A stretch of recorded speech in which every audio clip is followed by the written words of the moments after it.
Hello and welcome to Casual Shenanigans, episode 20. I am one of your hosts, Jeremiah, or Germ Gaming. This is a podcast all about DayZ, Battlefield, and I guess we can go ahead and say it's about Arma as well. I'm joined by my co-hosts, Chris. Hello. Dave. Hey folks, I am Dave, the not so evil Viking 13. Joel. What up? Steve. Hey guys. And we have special guest Mantis with us this evening. Hello, Mantis. Welcome to the podcast. Hey, what's up? All right, Mantis, really quick for people who may not have heard of you, who are you and what do you do on YouTube? What's your claim to fame? I'm Mantis701. I have a YouTube channel. I'm close to about 7,000 subs. People know me as the guy who knifes all the pub stars. I did knifing the Battlefield 3 pub stars. There's 6 parts of that now. I've probably knifed about, I don't know the exact number, probably about 75 pub stars. So, and I do a lot of other videos too. But, yep, that's what I do. Cool. Nice. All right, so we are going to start this podcast off with the news, and then we've got a lot of stuff to talk about with DayZ and Battlefield. So first, the news, and this is all 100% true, and there's no spin at all on any of this. AMD has quietly dropped the price of its 7990 GPU to $700. The 7990 is effectively two 7970s in Crossfire. This card is now easily the best bang for quite a few of your bucks. Easily besting the GTX Titan in most benchmarks and the GTX 690 in some, the 7990 is now only 70% of the price. This is likely a move by AMD to take some momentum out of the GTX 700 series launch, and considering that many retailers are still selling the 7990 with the 8-game Never Settle Reloaded game bundle, this is a crazy good deal for people who are also in the market for gold-plated computer mice and mink-covered desk chairs. It's still an incredibly expensive card, but if you were planning on getting a 780 and you don't mind getting a monster of a card that's kind of loud and makes a lot of heat, the 7990 will absolutely destroy anything else anywhere close to that price range. So they're probably just clearing out inventory to make room for the 8,000 or I guess the 9,000 series cards, but 8 billion series. So you guys remember Cyber Power PCs, the Power Mega 3 desktop that I talked about a couple podcasts ago? Just to clarify, that is the actual name. Like you're not kidding around. That's the actual name. Cyber Power PC Power Mega 3. So they've now debuted a new laptop called the Zeus Hercules. What? Which is ignoring the fact that the Greeks referred to Hercules as Heracles. It was actually the Romans who called him Hercules, but they weren't real big on Zeus, so those names don't even really work together. The name of this laptop makes it sound like it should breathe fire, or actually breathe the fires of Mount Olympus specifically. But ironically, it relies on Intel integrated graphics for the fire breathing. But it does have a card reader and a 1 terabyte hard drive, so if you're into really mediocre gaming laptops with really overdone names, the Kmart of custom PC builders has one for you. Yay. There's a new Humble Bundle out. It's quite impressive. The Origin Humble Bundle offers gamers Dead Space 3, Burnout Paradise, Crysis 2 Maximum Edition, as of today, Red Alert 3 Uprising, Mirror's Edge, Medal of Honor, and the Sims 3 starter pack, if you pay more than the average. Also gets you Battlefield 3. And all of the proceeds are going to charity. And a lot of these games, all the ones that are available on Steam, they will give you an Origin code and a Steam code. So that's one of the best Humble Bundles I've ever seen. Like, that is crazy good. Of course, now, do you think EA are hypocrites for talking about how they think sales are dumb and sales cheapen their products, and now they're like throwing crazy sales out? I mean, what do you guys think? They're businessmen. They're like, we want all money. Businessmen are hypocrites. Who cares? We get all those games for $5. Yeah. Yeah, it's for charity, man. Oh, I'm sure that's why they're doing it. Yeah, Yeah, all for charity. For charity, and the fact you have to install the Origin client to play the games. We've got an influx of noobs now that we can. so many noobs. Battlefield was awesome. I think it was 2 nights ago we were going to play a match because Dave was almost to level 100, so we were going to try to get him over the hump. Did you get it yet?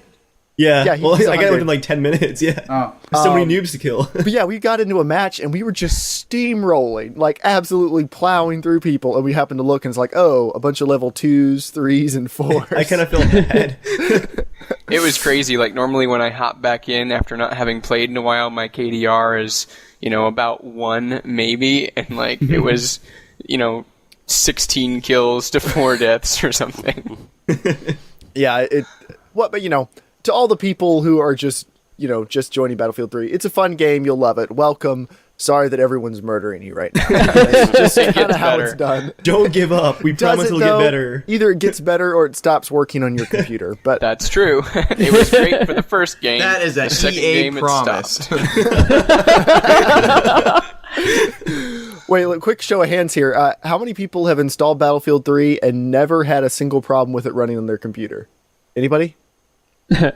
I've had problems with Punk Buster, but not really BF3 itself. Oh, really? Oh, wow. Most of us, like, I can't even play in-game maps. Like, it doesn't matter if I reinstall or verify the game files, nothing. It just won't work.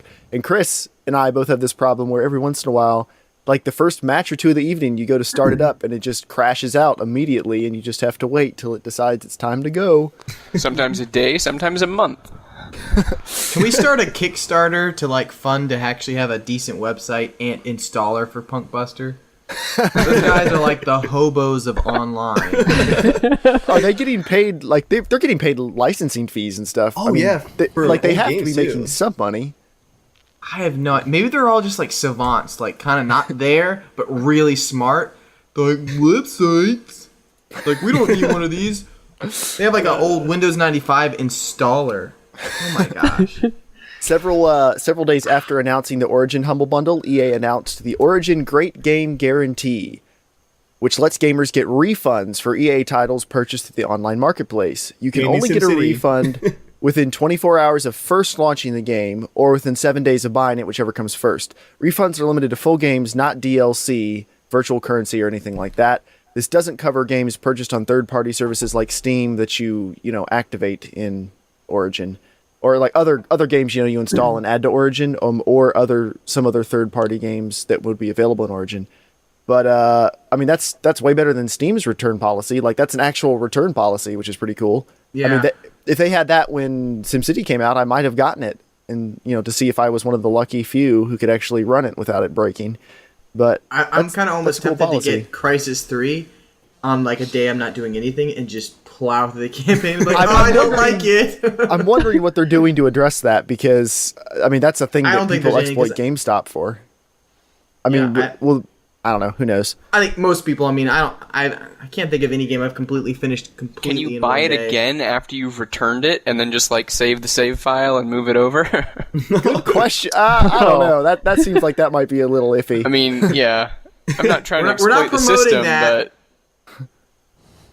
but Chivalry We're just thinking Medieval about Warfare has sold 1.2 million copies. I think it probably sold half of those during the last Steam sale. That game is super fun. Half of those were from me. Torn Banner Studios, which is an awesome studio name, they've decided to celebrate by releasing a customization tool that lets players paint their soldiers in what are sure to be horribly mismatched and crude paint schemes and artwork. But you can actually customize the colors and everything in your soldiers, which will be great because it'll be easier to figure out who's on what side now, hopefully. Yeah. Does it matter though? Because they're all going to get covered with the same amount of blood by the end of it. Yeah, but would you rather be a plain silver and brown knight covered in blood, or a bright green one? I'm totally going as Mel Gibson. A hot pink. What? Okay. you and all the other people. I don't think it gives you No, that not level of from control. him in the movie, just actually as Mel Gibson. Okay. Infinity Ward have announced that the PC version of Call of Duty Ghosts will be superior to the console version. Duh. What? Oh, really? What? I don't believe it. Obviously, this isn't news, but Infinity Ward felt like it bore mentioning. For the first time, now this is actually news, the PC version of the yearly COD release will not share textures with the console version, but it'll actually get its own high-res textures. And they'll actually be higher res than even the PS4 and the Xbox textures. That's not surprising considering the new consoles aren't really that powerful, but yeah. Quite surprising that the largest publisher would actually say that when the consoles haven't even released yet, and everyone's touting them as As great being PCs. so powerful. Yeah, well, that's how it works. Good for them. That talk ended pretty quickly this time around, it seems like. You got to figure, though, I mean, when they're developing these games, it's not like they're developing them with the super low-res textures. I mean, they've got to be developing them with the higher-end textures, and it's just for clarity of working and everything. And then when they start the optimization process, they start scaling stuff down to get, like, the best you can fit, I would assume. So Yeah, I'm assuming they already have the higher-end assets. They just have to, like, not get rid of them before they release the PC port.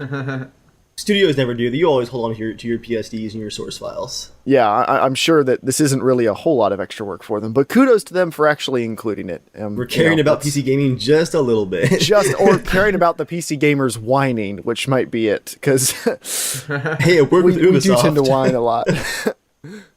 We feel like we're better, and we want everyone else to acknowledge it. So that is the news. There's other news. The Division is coming to the Like PC. Mac people. Ubisoft has said it's because so many gamers were asking for it, so that's cool. NVIDIA almost announced that GTA 5 was coming out to the PC in September, before assumably Rockstar leaned on them really heavily, and they said, nope, we don't know anything about it. That was an accident. But it's probably not coming out in September. GTA games normally come out on PC like 7-8 months afterwards, so it'll probably be coming out sometime later. But yeah, that is all the major news except for DayZ and Battlefield. So as always for DayZ news, we go to the only person on the podcast who actually follows it. Dave, what has happened recently with DayZ besides it releasing? What? Why was I not told? Oh, besides it not releasing. I'm sorry. Yeah, I could see how that would have been misleading the way I said that. Just Jeremiah, like Rocket saying, we have a release date. Okay, anyway. a bunch of just kidding. people just had a minor panic attack. You're a terrible person. All right, so it is Gamescom week, and everybody is there, including Bohemia. And I actually kind of feel bad for the Arma 3 guys, because obviously Arma 3 is already out in beta right now. Everyone's been playing it for months. It's great, but Arma 3 is there at Bohemia's Gamescom booth, but no one's playing Arma 3. There's like a massive horde lining up to play DayZ, though. It's the first time that DayZ has actually been playable with the multiplayer setup. It is on LAN, but it is actually with like the central hive and all, and people actually in the same game together. Killing is disabled, however. What? So, fun wait, in that. How is it DayZ? So essentially, it's a loot simulator demo, which I would totally play that. I'm just saying. Well, that is what you play most of the time. Loot sim, yeah. The difference between that and what you normally do is that you don't have the option to kill. Well, that would make it funner to just run around and loot knowing that no one could kill you. Yeah, I think the only reason that they actually disabled the killing was because everyone spawns at the same town. It's like a demo town area. I think it's Starry Sobor, actually. And they just figured that with the loot cranked up for people to be able to find things easier, and with everyone spawning in the same town, it would just be DayZ Call of Duty. So I guess it kind of makes sense. It's kind of hard to demo a game like DayZ that requires hours of gameplay when you have like 8 minutes in front of a computer inside of like a loud, convention center. Do we have any hints as to what type of computers DayZ is running on at Gamescom? No one's been able to get a straight answer about the computers. They are obviously high-end, but everyone's been saying that the build they're running seems to be very, very stable at like 60 FPS and with all the settings cranked. So that's exciting. On LAN. On LAN, yes, that is on LAN. But the computers are actually built over a giant column that goes down 50 feet to a maximum NASA computer, and it's just barely holding 60. You can almost check VSync. It's very exciting. You can look at the box, but you can't click it. So what other DayZ news? All right, there's no ETA on the alpha, despite Jeremiah's little jump in the gun there. I'm actually very happy that Dina stopped talking about release dates. That's not a good idea. I have a great quote here from him from a Reddit comment where when he was asked about the date, he just basically said, and I'm just going to quote here, "The worst thing we could do would be to release too early. Flat out, that's the stupidest thing we could do. The alpha launch is going to be riddled with bugs, but the one thing I don't want it to be riddled with is terrible multiplayer. After all, it's a multiplayer game." So instead of being stuck on a release date, they're going to make sure that the core gameplay is actually there and functional, no matter what other bugs there might be. And once it's actually fun, then they'll decide, okay, it's time to release the alpha. Mm-hmm. Yeah, I do applaud him for making it all the way through. It appears to be pretty much all the way through Gamescom without ever hinting at a release date or release window. So it looks like he's learned. Or like Bohemia's PR people have been coaching him behind closed doors or something. But he hasn't made any promises or anything that could sound like a promise. So that's good. He's getting better. I'm still calling holiday season. Yeah, how many times have I called it now, Dave? Because it was supposed to come out earlier this summer, wasn't it? Or almost before summer, wasn't it? The first review was going to be in late May? June. What? Late June was the first review. Like, Yeah. it wasn't... And Rocket said that wasn't supposed to be like, hey, this is when it's coming out. It's like, this is when we're going to look if it's ready to come out. But everyone immediately said, release date! He said a date! But yeah, like, late summer was the original target date. Just to run over some... What? No, go ahead. No, let's hear your skepticism, Joel. Just go ahead and just get it out there. It's Let's taking hear it. so much time because they're trying to crunch it down to be able to fit on the Game Boy Advance. And it's a lot of work, guys. That was a really lame joke. You should have just It was. continued, Dave. I I'm didn't sorry. laugh. I didn't laugh at all. I just wanted you to know. I'm actually kind of excited because that's actually the last console that I bought. Just to run over some quick new features. One thing that I was excited to hear that they've added from playing Last of Us on Joel's borrowed PS3 is now when you find ammunition, you don't find magazines full of ammo. You find a box with just random rounds in it. It could be like 3 rounds, it could be a full box of 20 rounds, but you take the little cardboard box of ammo off the loot pile. You actually have to go into your inventory, unload the box of ammo, and if you don't have a magazine for your rifle, you can't use the ammo at all. Like, You can't single load it? It's not confirmed. I imagine eventually that would make sense, but no, you can't single load that I've heard of. But essentially, you really can't use that ammo until you find a magazine.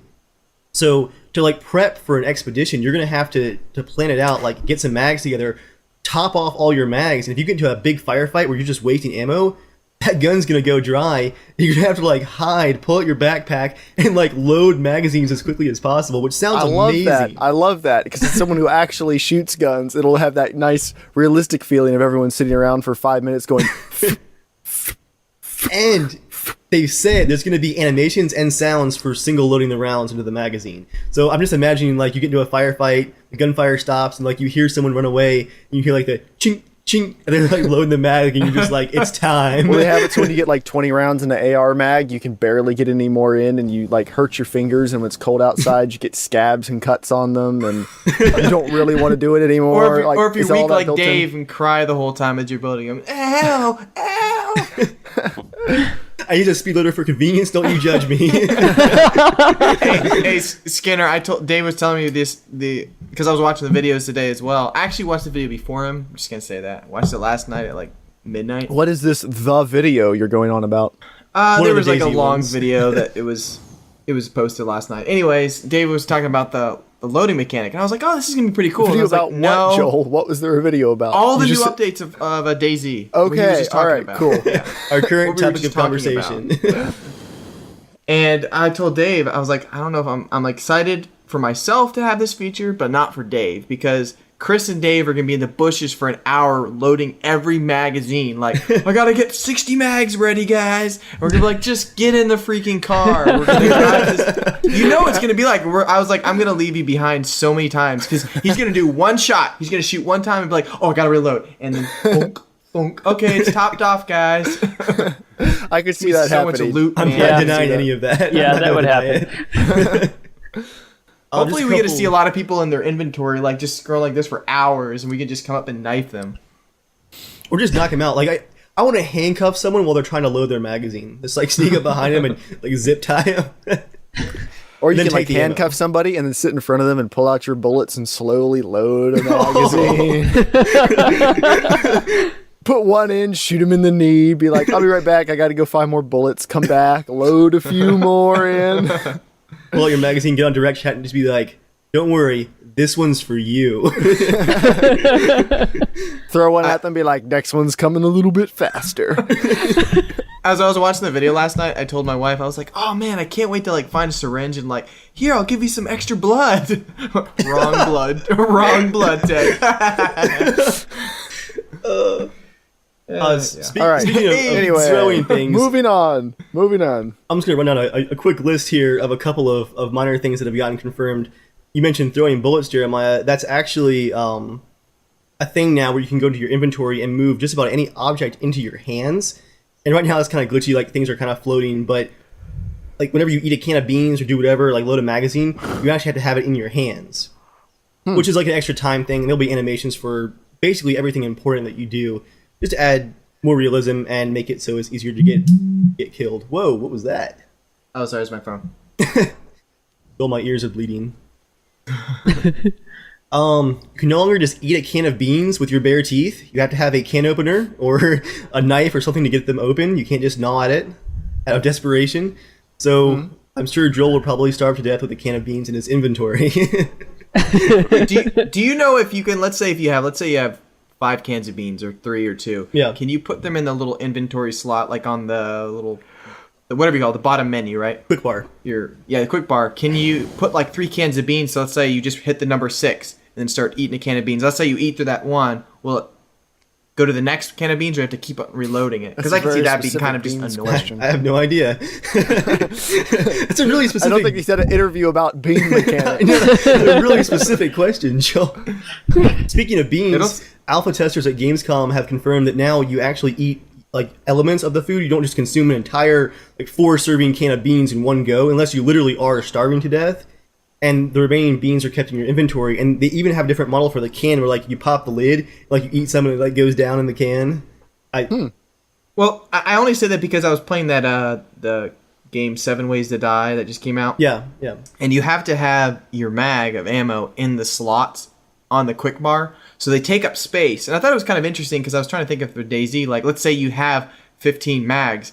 If it's in your backpack, like, can you just hit reload and they'll just pop into your gun, you know? Like, will you just grab them from your backpack? Or do you need to, or can you put, like, will one mag take up one slot, or could you put 8 into one slot and it just says the number 8 on it, you know? This is what I've heard so far from people who have actually played it, is if you have a loaded mag, and it's actually in your inventory, not in your backpack. Like, your backpack, it's one of those you have to stop and, like, look into it kind of things. But if you have a mag with ammo in it in your inventory, you can just hit reload. But if all your mags are empty and like your ammo's in your backpack, if you hit reload, nothing, like, it won't do anything. It's just worthless. No ammo for you. What else we got here? We got stupid amounts of customization. That M4 that they've actually been working on customizing. You can strip everything off of it, including the handguards and the stock, taking it down to just the bare barrel and the buffer tube, which sounds incredibly painful. So if you want to lose some skin off your character while playing DayZ, go ahead and pop off some AR rounds with your lack of handguards there, and melt your hand to your rifle. Really become one with your loot, if you will. The world has had like a ton more details to it. Testers have noticed new models of destroyed buildings. You can actually open up car trunks now and search cars. Yay, loot. There's actually new vegetation textures for grass, trees, all kinds of destroyed stuff. Basically, the world is really feeling more 2013 and not 2006. Cool. But yeah, that's the summary of the awesomeness of DayZ at Gamescom. All right, the bigger news then, and the reason we've had Mantis on to talk about tons of other things apparently besides Battlefield. Yeah. Today on Mantis Learns About DayZ. Do you play DayZ at all? No, I do not. Okay, I did used to play. I did used to play Wasteland for a bit. That was fun. Oh, nice. Yeah, Wasteland is pretty awesome. Well, Wasteland's either awesome or you're on a server that's running at like 13 frames per second and there are like Humvees parachuting out of the sky. It's kind of a mixed bag. But it was awesome till everyone found out about it. That's my hipster statement for the evening. That was incredibly hipster. Oh my gosh. I found out about it at the same time everyone else. I mean, like the first week or two were really good and then it started going downhill. But yeah, Battlefield news. So, Dave, what new information do we have about Battlefield 4? The beta comes out in early October with early access for people who have pre-ordered or who foolishly bought Medal of Honor last year like I did. Or who have Battlefield 3 Premium, right? Is it Premium, Mantis? Do you know? Premium 2 get early access? Medal of Honor people get it. Premium members get it. Okay. And I feel like there was something else, but I forget. I think it's pre-orders too, get it early. Yeah, I mean, I would hope premium members get it. Like, they told us there are going to be tons of perks for being a BF3 Prime premium member. You got your wallpapers, be happy. If you look in your Origin, I never it should looked be at there. any of those. the Battlefield 4 beta should already be there? Yeah, it's not active. Oh, but hey. it's there in Origin. I'm yeah. looking right I now. hadn't even noticed that. Cool. There you go. Dave just cried Yeah. a tear. Single tear of joy. They also announced Battlefield Premium, and despite you guys' protest, it is once again $60 on top of the base game. Did you already get it? I have not actually. I'm going to wait till after launch to buy it, I think. Really? It's- Why are you going to wait it's- till after launch? There's no reason to pre-order that I've seen. At least not premium. Like the new I content. actually didn't know it was $60, not $50. Oh yeah, I heard it was 60. Let me check actually. So what do you guys think about that? Like, to me, I feel like if they're offering like a all-in-one pack that gives you all the DLC packs and stuff, I don't feel like the extra things they're offering are worth enough. Like, it feels like that ought to come at a discount. Normally, season passes. That's a lot of money for like DLC map, like $60. I Yeah, feel if like they made $30 it, like, is maybe good $30 for, is what I was thinking. That would because be, like, quite a a nice few sweet maps, spot. but still, that's just $60 for just maps. No, To the it's not person just who maps. plays Battlefield all the time, though, they may consider that worth the value. But for us who, may not be quite as into it, who want to play it for, the first month or two after it comes out, and then it's going to drop off to take, for DayZ or for Grand Theft Auto or whatever it is. I, Yeah, uh, not well, quite I mean, as- I If liked they're- it for BF3 because it saved me $10. Because Yep. if you buy them all separately, it's more expensive. And I play a lot of Battlefield. And if you add up all the maps and the guns that you get and all the other features, The I game think it's modes, worth the too. money.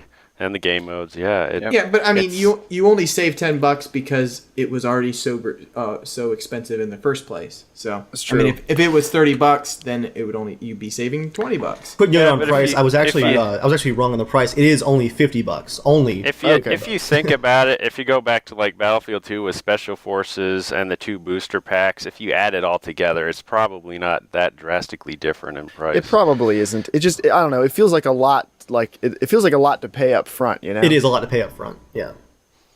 I'd almost rather take if they did the individual segments. Can you just buy just the individual parts? Yeah. You can, yeah. You can buy the individual DLC packs, which is something I'm I considering. might do that, yeah, because there was 'Cause- some that I just never played. Like Armored Kill was cool, but I played it and I was pretty much I never done played because Armored Kill. Then I could go back maybe once. like I could play pretty much all the stuff I liked about that. I could play on the other big maps. I really liked Close Quarters. I liked Aftermath. In game, I haven't really gotten to play that much of because of my game breaking. But you know, I could have been happy just buying like 2 or 3 DLC packs and then just doing that. But I don't know. They say they're going to offer more with premium this time around. Now, Menace, Well, we'll see about that. you're Yeah, we'll see. Menace, you're a pretty big Battlefield guy, right? Like, what was your first Battlefield game? I played 1942, but it wasn't very extensive because I didn't have fast internet until 2006. I was in the same boat. Yeah. I played 1942 at LAN parties, but it was only with a really small number of people, so I didn't get the full experience. And then Battlefield 2 came along, and my life changed forever. That came out in 2005 before I had fast internet, like I said. So every single weekend I was like, are we going to have a LAN party? Are we going to have a LAN party? Because my friend's house had fast internet, and I would just spend ridiculous numbers of hours there. I probably put like 1,500 hours into BF2. Nice. Oh my gosh.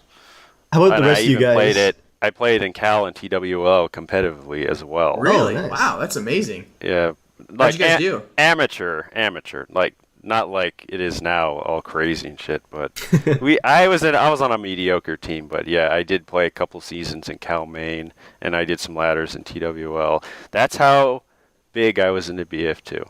And I did play Bad Company 2 for like 400 hours, like a year.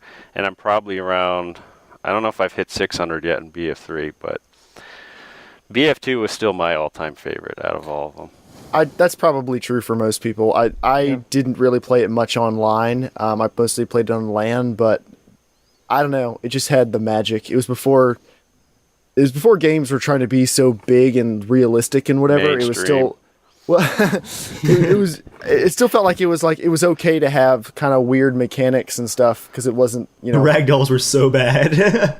they weren't trying to blow everybody's minds with like the presentation of the game. It was just about really having fun. So Yeah, I mean, that they're was my perception of it. they still had awful hitboxes and a lot of bugs, but the Oh, the gameplay was hitboxes just were far enough. terrible. The hit hitboxes- gameplay, Yeah. they're Those hitboxes were some of the worst I've ever they were ever awful. used. I still had dial-up in like 2006 and 2007 when I was trying to play BF2. So when I got a gaming laptop for basically 3D work for college, I used to stay until like 10 o'clock at night in the computer lab to play Battlefield on my laptop just to use the internet. Yeah, We should have been friends then. I actually jumped from dial-up to fiber optic. Oh my! Oh, jeez. Yeah, that was amazing. It's like going through a wormhole. Do you have fast? You have really fast internet now too. Yeah, I still have fiber optic. I have Verizon Fios. I have really good Cox internet. I just like rubbing it in these guys' faces. Screw you. Wow, that I sounded really bad. I think mine is 30 down, 30 up. I'm not sure on that. That's good. Yeah. So how about Chris and Joel and Steve? Are you guys like long-term Battlefield fans or just kind of like occasional Battlefield fans? I owned 1942 back in the day. I played it just a single player, like against the bots because I didn't have internet. Yeah, me too. Then I got Battlefield Vietnam, which I think was definitely my favorite, this is the best one ever. I think. Love the choppers in it. Played that. Never played it online. Just played it with friends. We used to just play four of us guys on one team and then just a zillion bots on the other team, and it was awesome. It was like, we're all gonna die. And then I got Battlefield 2. I couldn't run it. It was through the GameSpy. I believe it was. Yeah. That was a mess, and That was terrible. I got that. I got the game, and then I got the expansion pack. I tried to install both of them. I barely got it to work. It could barely run on my computer at all, so I didn't play that. And then played Battlefield 3. I got into the series with 2, but like thinking back about all the multiplayer experiences, I mean, I think that's definitely been the highlight of my gaming career. That was also like when we were playing 2, it was like 4 nights a week. Like that's probably why. Like if we played Battlefield 3 as often as we played Battlefield 2, we'd probably feel the same way about it. But I mean, that's the same thing like with Command and Conquer. There's that one semester where we played Command and Conquer Tiberium Wars like every single stinking night. So that Battlefield 2 was definitely a college thing. I kind of wonder how much I'd play Battlefield 3 if it came out when I was still in college. Good point. Yeah, when we had more free time. Yeah. How about you, Steve? I played Battlefield 2 once or twice, I think, but really Battlefield 3 has been my experience with that game. So, and I didn't have internet until last year. So any multiplayer experiences I've enjoyed were over LAN with my brothers and my dad, or Nice. within the last year. So Don't worry, Steve. The future welcomes you. I know, right? It sounds like a lot of you Not guys. all futures welcoming. What new stuff have they announced for Battlefield 4? What are they showing off? I can't stop looking Water! at the dynamic water. Like seriously, I keep saying this is gonna be one of those things in like 3 years where it'll be like dynamic lights were in 2007. Every game's gonna have it in 3 years, but for right now, dynamic water is it's mind blowing. It's a gameplay changer if you ask me. Mm-hmm. Yeah, it looked like, what was that map? Your bullets will Paracel. never be the same. What was the Paracel map? Paracel Storm. Yeah. Paracel Storm. So were those really dynamic waves people were Yes. crashing around on? Yes, and there's dynamic weather also. That looks really crazy. Have you Yeah. watched any of the live stream yet, Jeremiah? I haven't. I need to link you. It's quite impressive. There's some boat chases, including one in the main trailer, where there's like one attack boat chasing the other, and during the chase, like the storm is moving in and the wind's picking up, causing the actual waves, which are synced between all 64 players. Like each player sees the same waves. The waves start getting bigger, and the patrol boats are like going through the waves, chasing each other. Like a Ski-Doo like jumps over them during the chase. It's just very easy to make Battlefield moments with it's that. definitely impressive. I was not expecting the whole dynamic water. You were definitely lucky on that one, Dave. Yeah, It's awesome. it's weird because I called that for E3. I'm like, I bet you they're finally going to upgrade the water in Battlefield. It's like the water's always just been a flat plane. But do the fishes swim away? No, the characters, the players swim away. So as the real. boats are coming through. I think the two biggest things for me, I think right now, sorry, I guess three. The biggest things is definitely confirmed today, man, as the death screen or whatever, kill screen. It's amazing. I love that it doesn't have the stupid arm flop up and everything. I hate that screen so much. It just pisses me off every time you die. It just like makes it feel worse every time you die. Screen's So like really, really that's personal. that's what you're looking That is forward a to. huge Like, thing that's for the me, big yeah. feature. You're like, the death screen isn't stupid. It is because I mean, like I like playing Halo and stuff, and like when you die, it's like you get to control the camera to rotate it around the killer, whatever, or it's nothing, and you just get to spawn right again. But this is like it's just such a long wait. It's always the same flop because it's like you don't get to see how you die. It's just boring. You know, I do remember back when the beta came out for Battlefield 3, everyone thought that like hand animation was just like a placeholder. Like, oh, I can't wait to see like the final death animations in the final game, and they were all the hand flopping over every single time forever. Like, did you just die in a jet? Don't worry, you're gonna hit the ground and then flop over. I like that. I like the feature that the cars and the vehicles don't lag as much when you're driving close. Oh. I don't know. I forget what they call it, but you know, whatever. Just when they hit, it feels less buggy and glitchy. It was really and- glitchy in Battlefield 3. Vehicle collisions are like horrific. It's just horrific in Battlefield 3. I really hope that the cars don't stick as much to the ground as they did in 3. Well, gravity is they're not still really there. Yeah, no, I know that. Yeah, I know that, but I just think I think the vehicles don't drive as fun. The tanks drive well, but the Jeeps still feel weird. The Jeeps me. aren't fast enough, and they are. No, yeah, I they're agree. they're pretty fast, but you'll No, hit a they're bump not and you fast feel enough. like you're gonna. They're not. Sorry. I'm thinking like fast enough where they like I don't know. They just feel weird driving around. They like feel too tight to the ground, even though you're like flying. I think that the traction is too high on the Jeeps. It is. It feels Yeah. like Joel said. It's very hard to get off the ground, no matter like how crazily you're driving. Like you're doing 90 miles an hour, turning a curve, and the car is just like completely straight, stuck to the pavement as you're turning the curve. Like, okay, Or you can make like really fast, tight turns on dirt in a Jeep, which doesn't really make any sense. But yeah, that's kind of a minor thing. So this Levolution thing, do you guys really think Levolution is gonna, like they showed you dropping chains, dropping like in malls they've got that chained gate that goes over stores. They showed them like dropping that to keep people out and putting up parking barriers and shooting a circuit box to turn lights out. Like, do you think that it's really going to be dynamic, or is it just a bunch of triggers that everyone's going to learn really quickly and exploit as soon as matches begin? I I'm think gonna a say lot on of the the latter. success of BF4 hinges on Levolution and how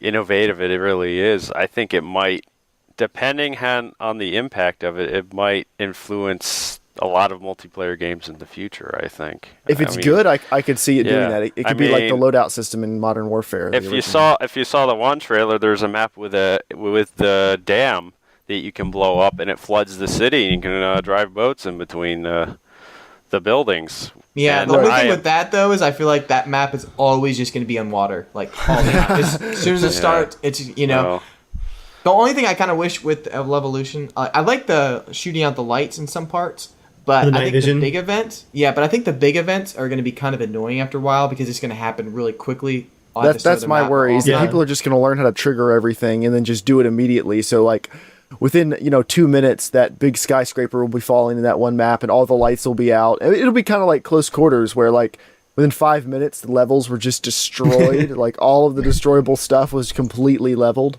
The one thing I was ahead. gonna say, if any of you guys ever played Gears of War 2, the multiplayer map had a Levolution. is that type a of thing. console game? And it had a great multiplayer map, but there's one where it's almost, I don't know, basically the map starts like kind of high, but there's a little low area, and then you come back up again. But anyways, snow would come out of nowhere, and you don't know when it's going to happen, and it would fill the whole map up, and the whole game changes, so you have to be in different areas.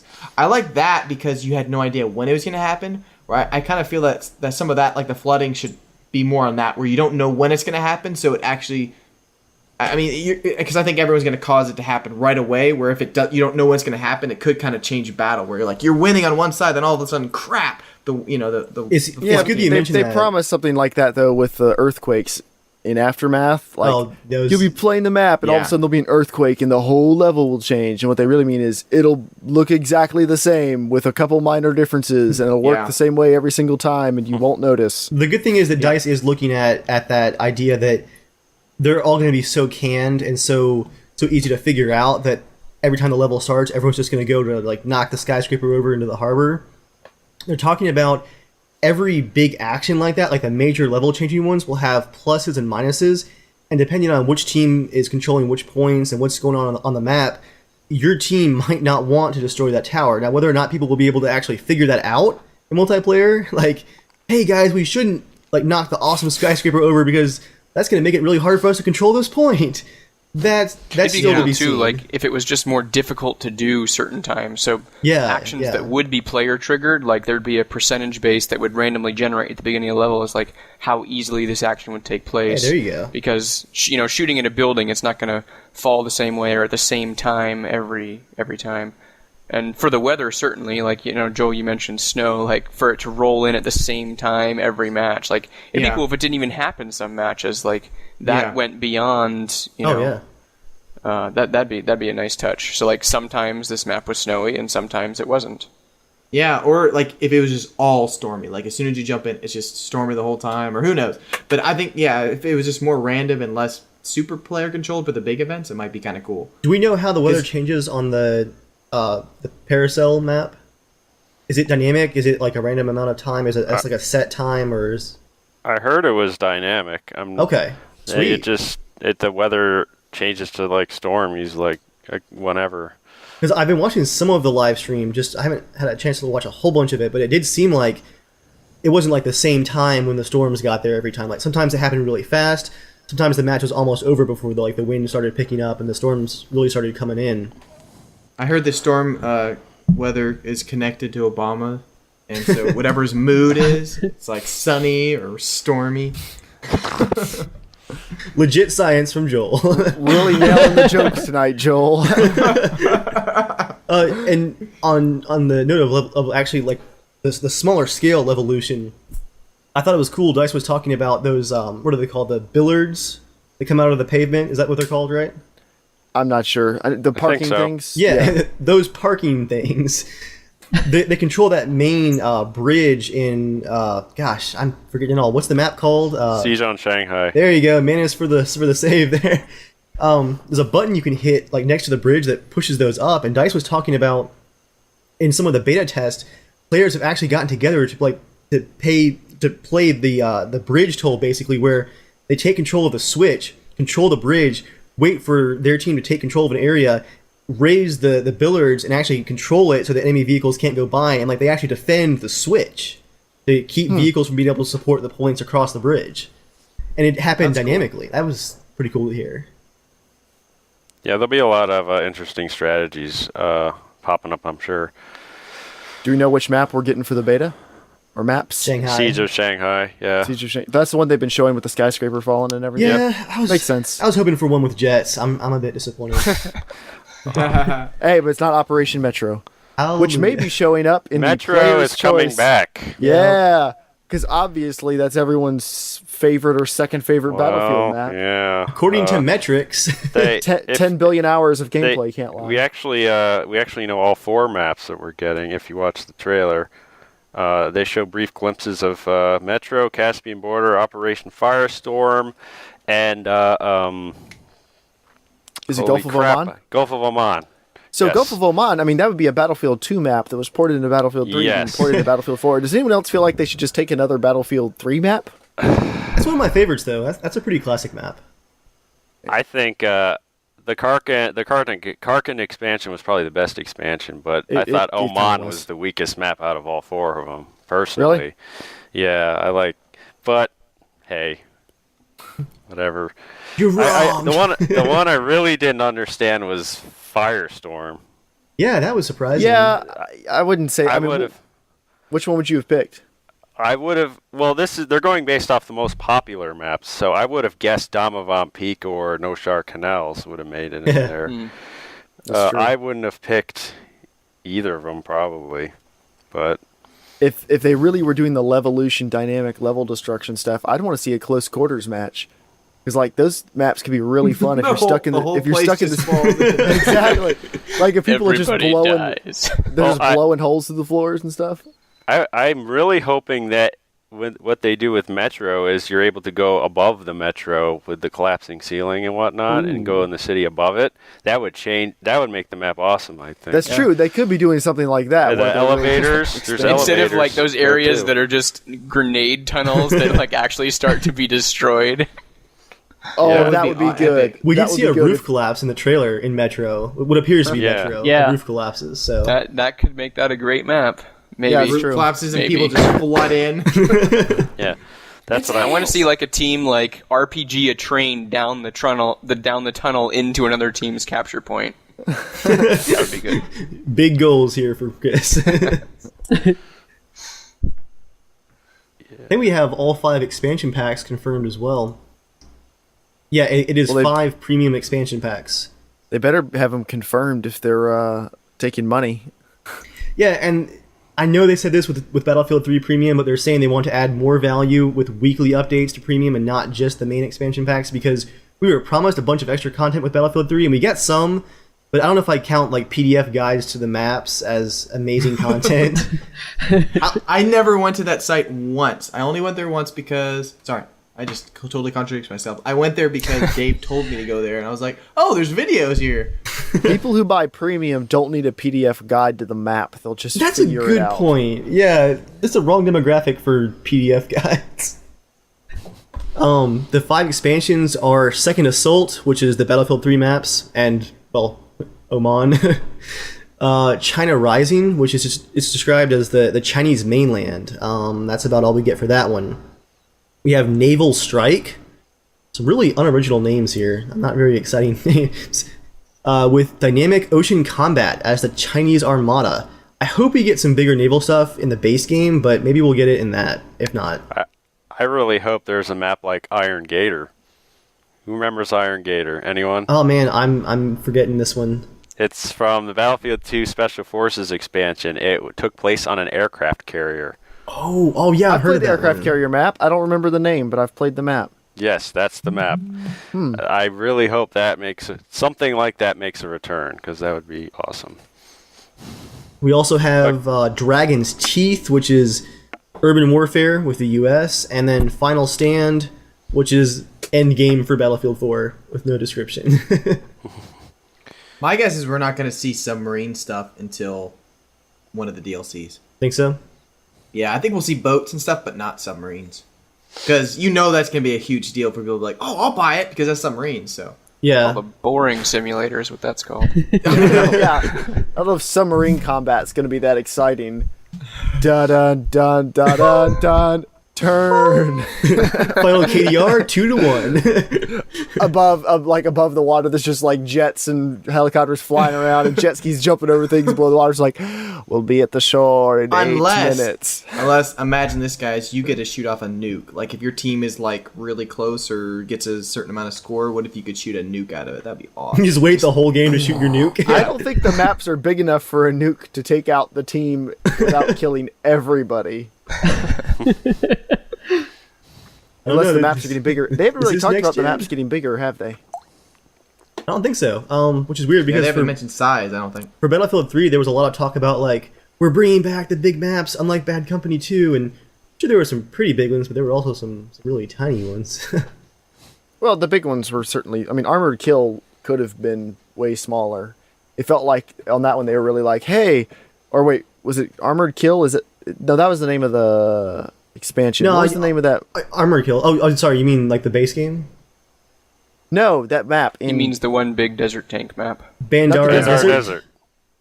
Well, Bandar Desert was big. I meant the one, what was it called? It was green. It was grassy. Armored Shield. Armored Shield. Yeah, Armored Shield. It felt like they designed the point and then were like, and then we'll put 5 acres of open grassland in between, just so it's a big map. I mean, there felt like there was a lot of lazy map design. Same thing with Kind the of what giant... happens in the world from time to time, though. There's big It fields. does, but it felt like they were making the maps. They were making the maps bigger, not with good content, just like stretching the content they had out.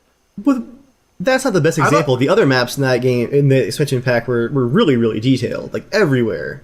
I'd love to see Bandar a Desert, huge wasn't it? city. like a big city just full. That Like just what- takes a what- while to get from each side. That's more infantry based. That would be sweet. A large version of one of the Aftermath cities might be cool. Yeah. Aftermath had some All those great city combined. maps. Yeah. There's the premium content, and there's lots of live streaming going on. You guys should check that out. It's pretty awesome. Well, then why are we doing this? Let's just do that. And now we cut to the live stream. Bye, guys. So, Mantis, we've heard Yes. a little bit about your Battlefield career. What else? What other games do you like? Oh boy. How else do you spend your time? Well, I work full time, and then I come home, and it's mostly Battlefield, but occasionally I'll play other things. I used to game a lot more when I was younger, but not so much now. That can probably be said of all of us. Yeah. I'll occasionally play like Trouble in Terrorist Town. I don't know if any of you guys have tried that. It's pretty funny. I've never tried it. I've heard a lot about it. I see videos of people having a lot of fun. And I play Counter-Strike Global Offensive. I just beat Tomb Raider not too long ago, which was an awesome game. It is. That's a really good game. I used to play Minecraft, but I haven't played that in a while. I used to play EVE Online for like 2 or 3 Oh, years, but I haven't played that in a couple of years. That was that takes the most time out of everything. That's what I hear is when you play EVE, you don't play anything else. Yeah, it's an entire lifestyle, pretty Yeah, much. you don't play real life either. You just play Eve. Like it's replacement. And I've played Chivalry. I've played, Battlefield is just the game I play the most. Everything else is pretty much secondary. So we're playing Battlefield. What caused you to want to start making YouTube videos about Battlefield? Well, at first it was I was just doing it for fun, like just making videos and showing them to my friends, like cool rounds we had and whatnot. And then I made. Do you guys remember the first Only in Battlefield 3 contest? Yeah. Yeah. Back in January 2012, I think it was. I made a video called "The Halo Jumping MVP." And Battlefield reposted it on their Facebook and Twitter. They really liked it, and it got like 160,000 views. Nice. Wow. And that was my first like, wow, that's crazy. and then I don't know how many of you guys know this story, but Dave, I got the idea of knifing the Battlefield 3 pub stars from Dave. I'm so sorry. I wondered. Well, I was just discovering all the YouTubers at that time, and I didn't realize how big the community was or whatever. Dave made a video, I think it was when he got 4,000 subs on his YouTube channel, and he said he had like a contest for if somebody knifed him in game, he would give him like a strategy guide or something. Yeah. And something else like real life dog tags. Oh yeah, that's right. And I was like, hey, that's a cool idea. So I joined his game and I tried to get him, but I didn't. But later on, around that time, I was like, from that idea, I was like, you know what would be cool? What if like someone knifed like 10 of these pub stars, well-known Battlefield 3 players, and made a video out of it? and I actually was like, all right, I'm gonna try and see if I can do that. And yeah, it was for fun. It was for the challenge to see if I could do it. I had no intention of taking YouTube seriously or whatever. And yeah, I knifed over the course of I don't remember if it was 1 week or 2 weeks, but I got 10 of them, and I made a video out of it, and I posted it, and it blew up. People loved it. Even the YouTubers themselves that I got, most of them loved it as well. And Wasn't I one of those first kills you got in that first video? Was it number 2? You were in part 3. Part 3, okay. I knew I was in there Yeah. somewhere. You were in part 3. I remember distinctly knifing Jeremiah's. Your in-game name J.E. Skinner. Yes, it is. Yes. While I was hunting Dave, I got you. Oh, yeah. And I got Titan mode. I don't know who that is. Yeah, he plays with us. I got both of them before Dave, but I finally got Dave in part. I'm so 3. sorry, guys. I brought it That's down the upon whole us. That's the whole reason we were there. We were there to take the blades for him. Yeah, and that 6 parts. I made 6 parts ever since then. I take YouTube a lot more seriously now. I've probably close to 200 videos now of all How many kinds of subscribers stuff. do you have now? I'm about 100 short of 7,000. Good job. Nice.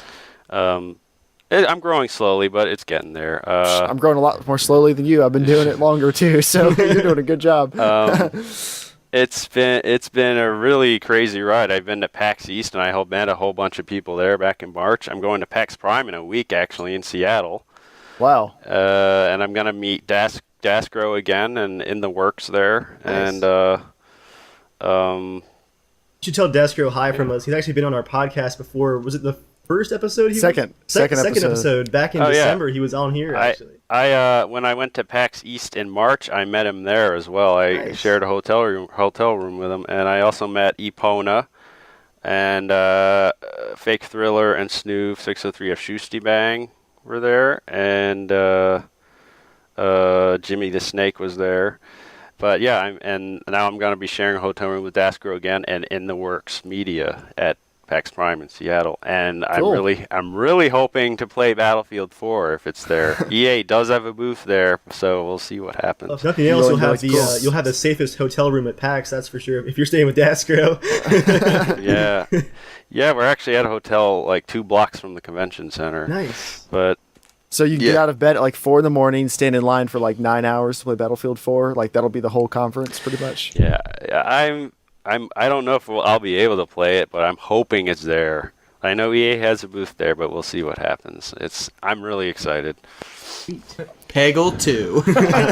I wonder like what level of YouTuber do you have to be before EA's like, no, you just come in and play this. Don't worry about it. Well, Dasgro went to E3. I don't know if you guys saw my channel. Don't say it's a trap. When Dasgro went to E3, he was at like 9,000 subs or something, and he was actually on the live stream commentating with them. So Yeah, Who I think knows? if we get like the first big standout Battlefield shoutcaster, it's probably going to be him. He's obviously shooting to be the first real big one. Shooting. yeah, he's really into all the competitive gameplay and whatnot. So Which is awesome. We need good shoutcasters for Yeah. Battlefield to really start taking off more. I think Battlefield 4 seems like it has the potential to Oh, this yeah, time. definitely. Like Battlefield 3 was laying the groundwork, but not quite there, and people still enjoyed it. So if they don't screw it up, Battlefield 4 has a really good chance. yeah, the spectator tools look pretty good. Like And squad chat, bringing that back, which should have been there a long Yeah. time ago, but at least it's here now, so we should. Have you guys seen Just be the grateful. spectator updates from Gamescom? Or like I haven't. the mode? They've been updating the UI, and now you have all this information, including a complete breakdown, if you want it, of all the squads, like in their current score and all kinds of stuff. There's extra like big icons for grenade throws if you're in like the spectator mode and all. And they also added the no UI command, like built in for spectate. Right there for cinematic. That's really tools. cool. Now, will you be able to go back and watch matches after the fact, like you can in the Call of Duty replay theater? Recorder's not confirmed. Is that right, Mantis? I haven't heard anything about Battle Recorder being Yeah. confirmed. No. So it's just live right now. Okay, because I was like, the quality of my explosions videos would go way up if I could like pause and rotate cameras and Heck stuff. That yes. would be insane. I am looking forward to the quality of all the BF4 videos that will be coming out, because you'll have the ability to have those crazy camera angles, cinematic Yeah. camera angles. Yeah, the machine makers are going to really Yeah. have a field day with that. Look I'm at sure. what we've gotten for Battlefield 3, because I mean, every Battlefield game has that potential just for these over-the-top sandbox awesome moments, and we've captured so many with Battlefield 3 without the tools. We're going to see some ridiculous stuff in Battlefield 4.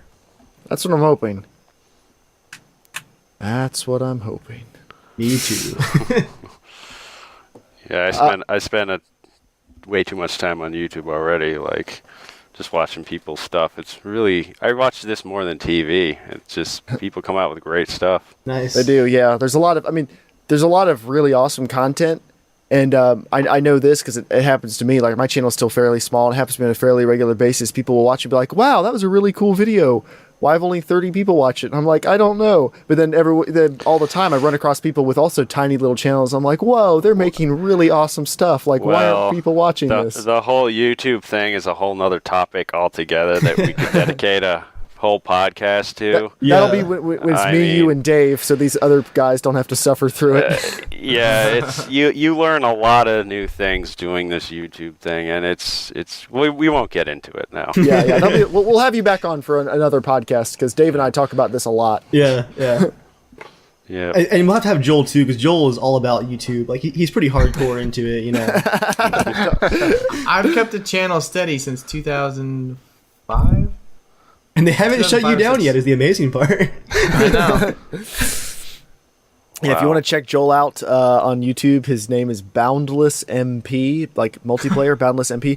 So speaking of Joel, we have a part of the podcast we like to call 90 Seconds with Joel, where we let Joel talk about basically whatever he wants for almost always longer than 90 seconds. So Joel, take it away. I've actually got 2 short little quizzes for you guys today. All right, I love learning. See how much you guys are PC nerds. So I got an old PC quiz, just question, and then I got a newer one. So I'll just start with the first one, all right? This is about video cards, since you guys are always talking about numbers and crap and everything. So I'm going to tell you, I'm going to kind of read a little bit of list real quick, but I'm not going to tell you how many megabytes this video card has. And I'm curious to know if you guys might know, or if anyone. So this is a Radeon ATI Rage 3D. It's the first one. It has 32 megabyte bit memory bus, and let's see, it was made in 1995, and it had a max memory of just only how many megabytes? I'm gonna guess 512 kilobytes. Wait, ATI was around in 95? I did not know that. Wow. ATI Rage? No, I'm gonna guess. It had I'm gonna very guess slow 4 EDO megabytes. I'm gonna guess 4 megabytes. I would guess lower than that. I would say 1 or 2. I'm gonna guess 2. It was 2. 2 megabytes. I remember we got our first Voodoo. It was like an 8 megabyte, and I was like, "Oh my goodness, this is the That's future." crazy. Need for Speed didn't look any different. And the second question is, this is for nowadays stuff. Which graphics API feature is new to DirectX 11? And the 4 out of the 4, and you gotta choose which one it is. Out of 4, it's wait. Before you give the choices, can I just answer the question? He's a 3D artist, Joel. What were you expecting? Of Can I course answer he the question? knows. Don't let me guess. We'll see if rest you're of us correct at the guess. end. So there's geometry shaders, there's texture compression, Well, these dynamic are just buzzwords. shader linkage, These are or buzzwords. HLSL. Does anyone know what it is? Oh, actually, that was not what I was expecting. Dave was going to guess tessellation. I was going to guess tessellation. I was going to say tessellation as well. Yeah. Wait, I thought What's you the list had again? What was that last just acronym? the base Which release graphics of DirectX 11? API feature is new to DirectX 11? Geometry shaders, texture compression, dynamic shader linkage, or HLSL? Shader linkage. That sounds good. It is I dynamic honestly- shader linkage. Okay. I don't know. But tessellation was new.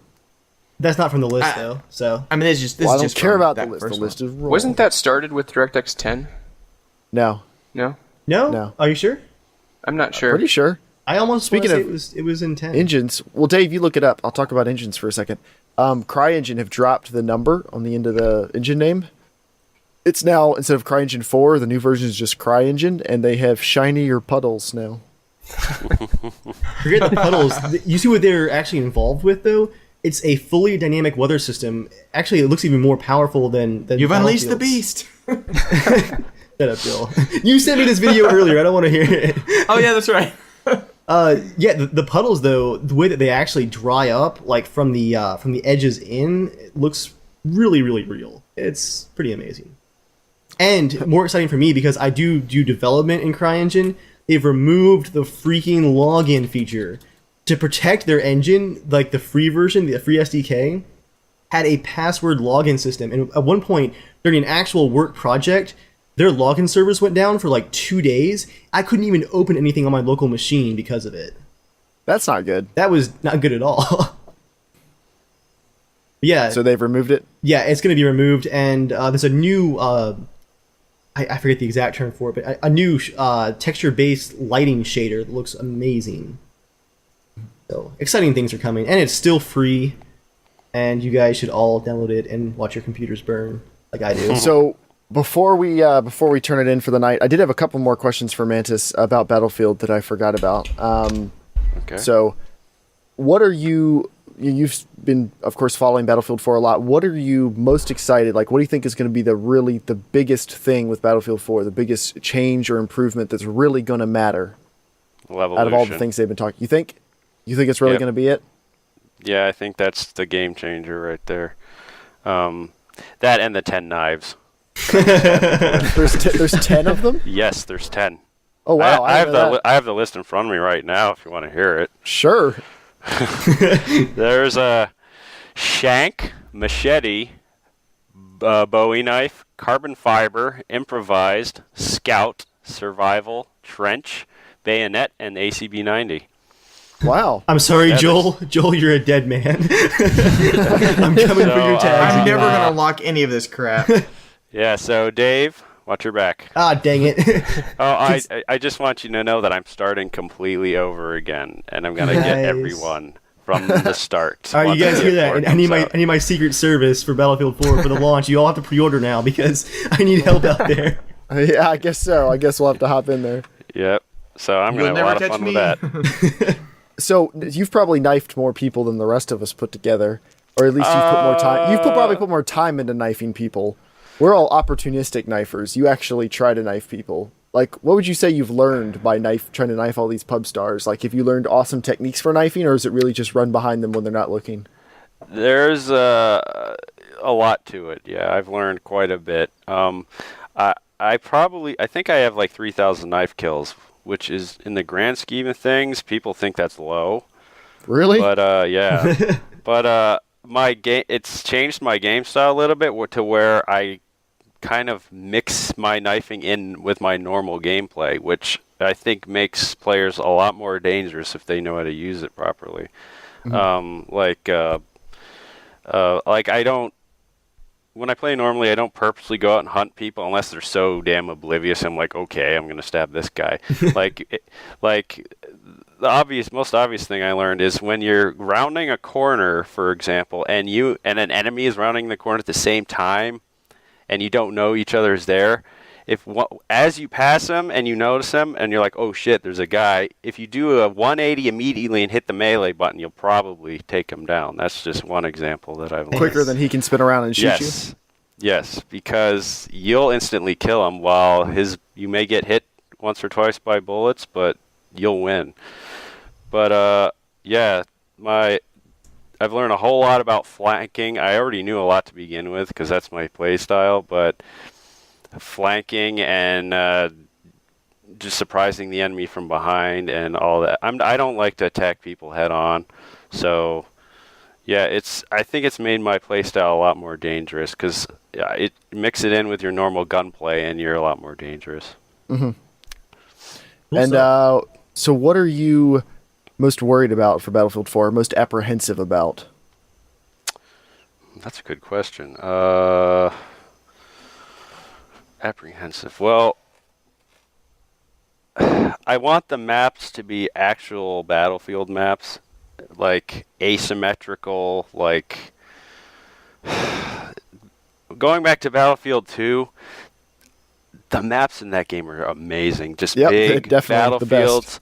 Like, I guess some of them are symmetrical, but they're pretty asymmetrical. They're unique. They felt like big battlefields. Like, whereas in BF3 and Bad Company 2, a lot of the maps are linear, like a straight line with the flags all in a straight line, or maps like Firestorm and Grand Bazaar, they're like squares or like rectangles, and the maps are just all the flags in the center.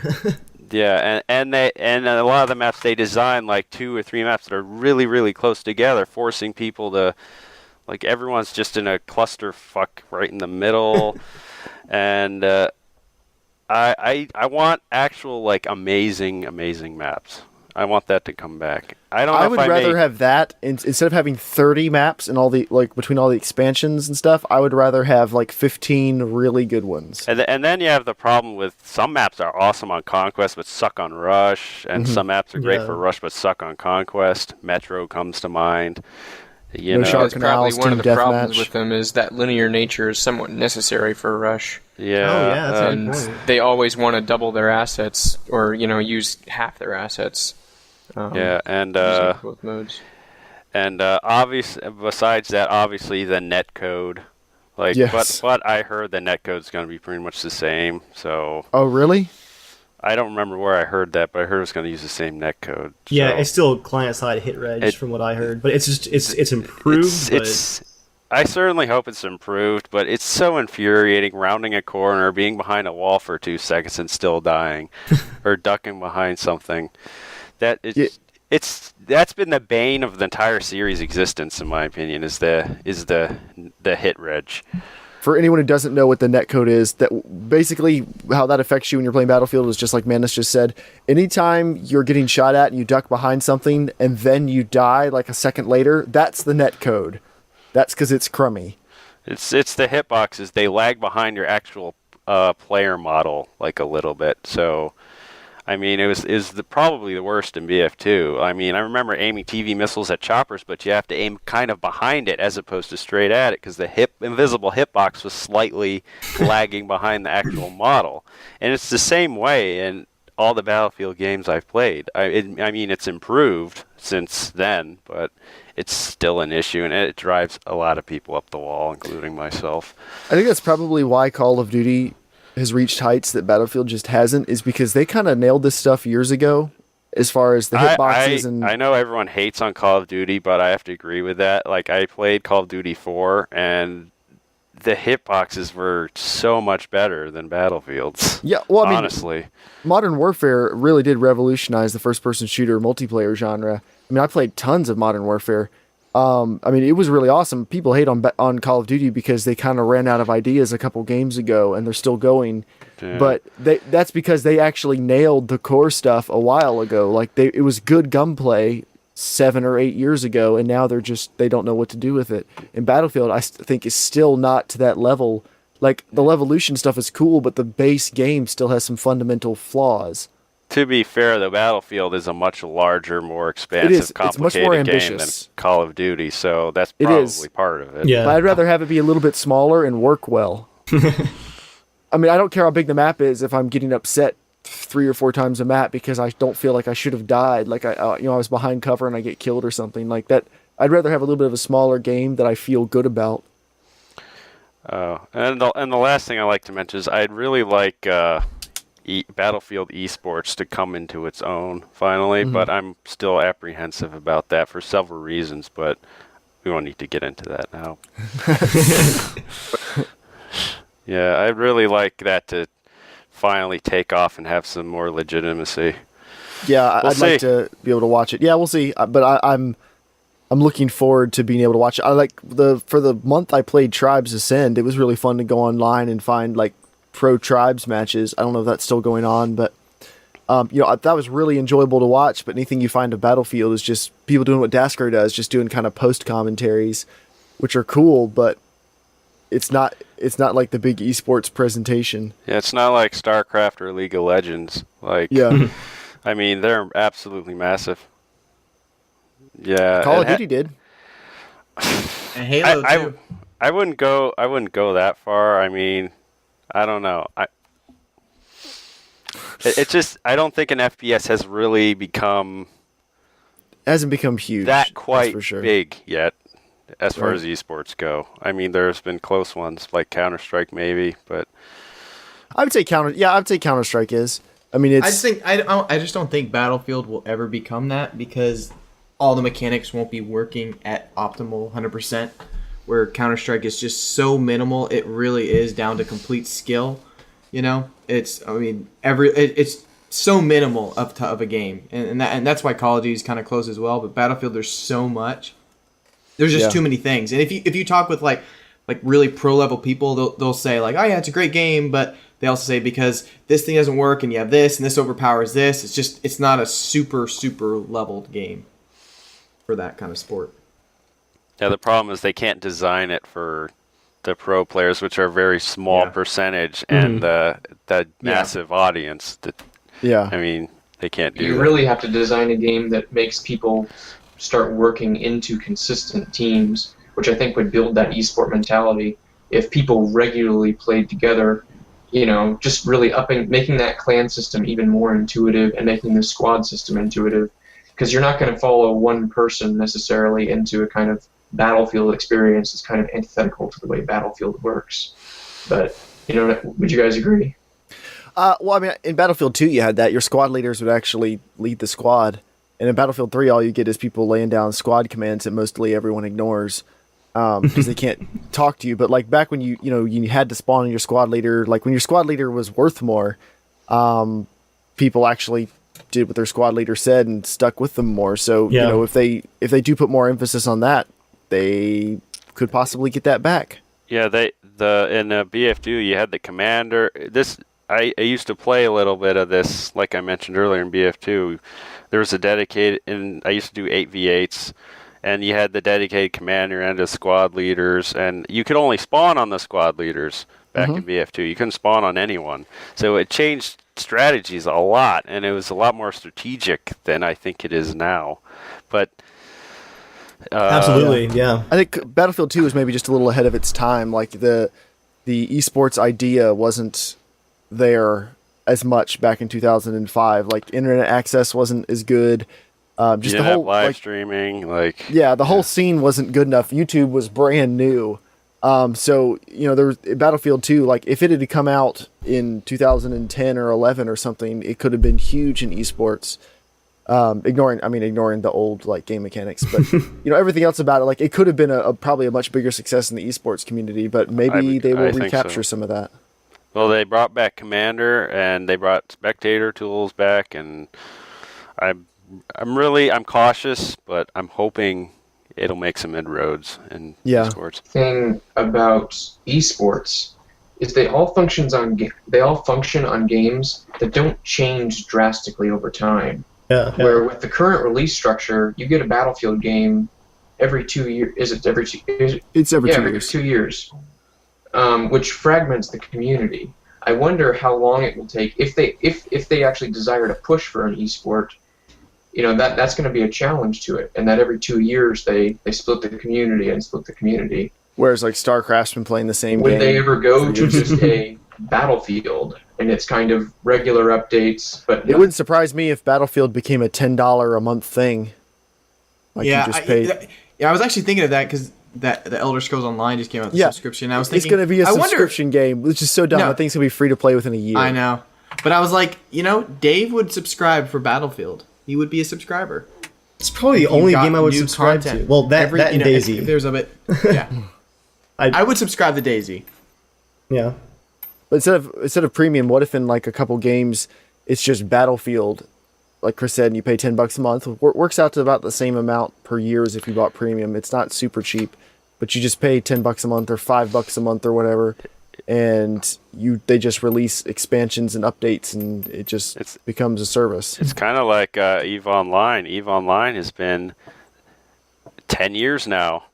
It's been going for 10 years, and it's still it's just the game, and they release two expansions a year and nonstop updates and patches, and it's a subscription-based service, and it's been going for 10 years now. That would be cool too, definitely because the minority though. Yeah, that's no one else. I don't know who else does that, but it would be interesting to see Battlefield do an approach like that, but I'm not sure that it will happen. That would open the door for, instead of having like Battlefield 4 is going to be probably another 2-year game with another 14 months of expansion packs after launch.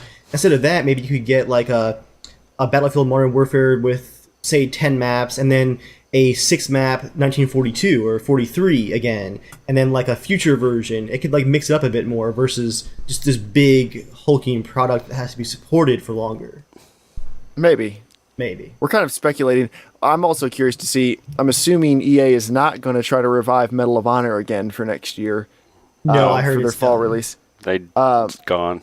Yeah, but maybe will we get Battlefront by next? I hope by so. next fall. Oh, my body It is probably ready. won't be out by next. It won't be Man, out next year. next My year's guess gonna is be it'll good. come out summer 2015. If Star Citizen comes out next year too, I don't know. Like I might not even care about this whole Battlefield thing anymore. Like it might just be Star Citizen and DayZ all the way. But yeah, Is that the space simulator kind of game? it's kind of hard to describe. Best way I can think to describe What was the it first is one called? It looked well, Freelancer. It was the guy who made Freelancer. Oh, sorry. I'm thinking of another game. Freelancer. But it looks like Eve, but fun. Like that's kind of how they're pitching Star Citizen. It's like it's Eve if you don't like looking at it. Exactly. Well, yeah, Eve without like the 3-week learning curve. Like 3 week? Try years. I'm not kidding. I tried the trial of Eve. I played like 2 hours, and I knew by that time I was like, yeah, this isn't gonna happen. No, that's the hardest game I've ever played, easily. How long was the learning curve for you? I played it for over 2 years, and I still... You can play it for years, literally, and you still won't learn everything. I mean, at what point did you start having fun? Like, how long did that take? Oh, it was a few months in. Oh my gosh. That's the problem with it. It's very hardcore, and you have to put the time into it. Mm-hmm. I mean, Dave, don't wish DayZ to have that. I don't want to spend 2 months looting. well, all the skills were time based in Eve. I mean, Man. like real time. I read somewhere that if you trained every single skill in Eve up to max, it would take 75 years real time. Oh, that's just crap. sad. You could learn so many languages and skills in real life in that time. Yeah, it feels like I love video games, but at that point, I feel like you're wasting your life, kind of. Yeah, it's Literally, you have literally wasted your life if you do that. It's insane, but I can't play that anymore. It just takes so much time. Yeah, we're all adults with full-time jobs. We understand that. Yep. Oh, but guys, things were just so much better when we were 17. I don't remember any problems or things that I didn't like about that age. I remember dial-up. That's all I remember. Screw that. I remember manual labor. That's what I remember. Oh gosh. I remember when LAN parties were fun. Nowadays, you can't really do it because you'd be like, all right, let's all play Battlefield. Oh, wait, we can't host a server and we can't connect to the same online connection. You This can is play boring. Arma on LAN. Yay!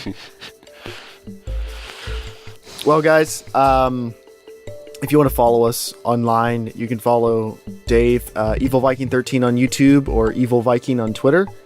You can write into the show, Casual Shenaniga on Twitter or casualshenanigans@gmail.com if you want to be part of the show. Follow me, Germ Gaming, on YouTube and on Twitter. Don't follow Joel. And Mantis, how can people get a hold of you? My YouTube is oddbox701. It's not Mantis701. It's oddbox701. On Twitter, I am Mantis701. And on Facebook, I'm oddbox701. But if you search for Mantis70, even just Mantis, yeah, YouTube if you will search find for you pretty quick. Mantis701, you'll find it anyway. But yeah, you'll find it if you search for that. They'll find you. You're Yeah. out there. You're out there. Well, thank you for coming on the show. We enjoyed having you. We'll definitely have to have you back as we get closer to Battlefield's release. Maybe have you back on after PAX if you find out some new cool stuff about that. Yes, yes, definitely. But yeah, thank you everybody for watching. And as usual, as always, if you have questions and stuff, write in.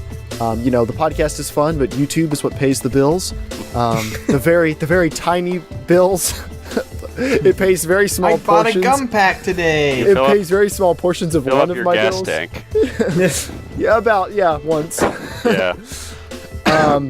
But yeah, anyway, check us out on YouTube. Thank you guys for watching, and have a good evening. See you Bye. guys. See ya.